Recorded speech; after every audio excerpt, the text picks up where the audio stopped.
Today we will learn how to draw arrays to show multiplying by 10 and 100. So if you'll write your title at the top of your notes, Arrays and Multiplying by 10 and 100. This is also lesson 5-1, so you can add that to the top. Arrays and Multiplying by 10 and 100.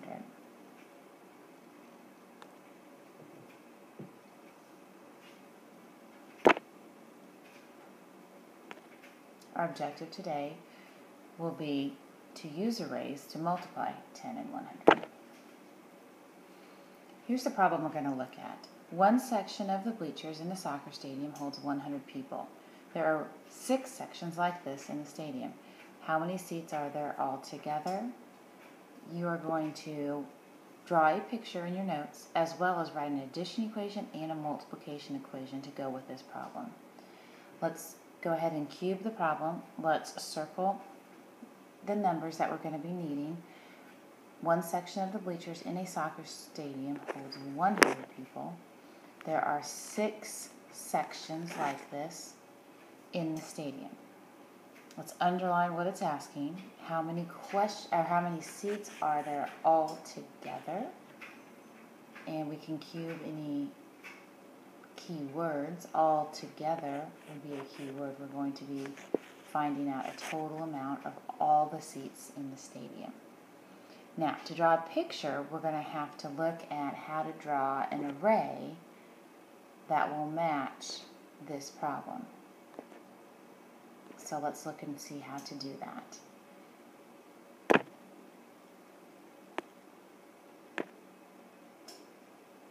A place value block that shows 100 looks like a flat. We call it a flat and it looks like a square.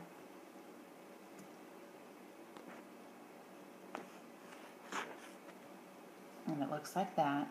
It is 10 rows of 10, which is the same as 100. So that is our flat. That's going to represent 100 seats.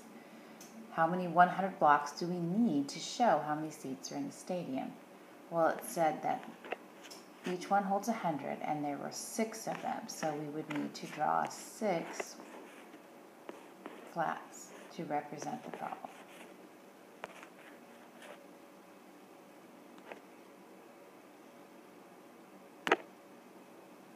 So this is what it should look like. You have 6 flats of 100. To write an addition problem to match that, we would write a repeated addition equation. 100 plus 100 plus 100 plus 100 plus 100 equals 600. Or as we have learned in previous lessons, that would be 6 groups of 100 is equal to 600. And that would be how we would draw an array to match a multiple of 100 problem. Let's do a couple of more problems. Let's draw an array to find each product. Your first one is going to be 7 groups of 100. Very much like our problem that we just solved, we are going to draw place value blocks that represent 100, but we need 7 groups of those. So if we draw 7 flats, we have 7 times 100, 100, 200, 300, 400, 500, 600, 700, and that would equal 700.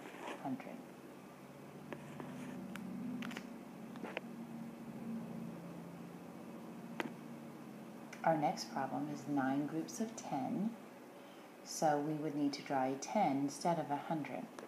And as you'll recall, our rods in our place value blocks represents a 1 row of 10. So we can just do that by drawing a line. That's a group of 10, another group of 10, and we would need to draw 9.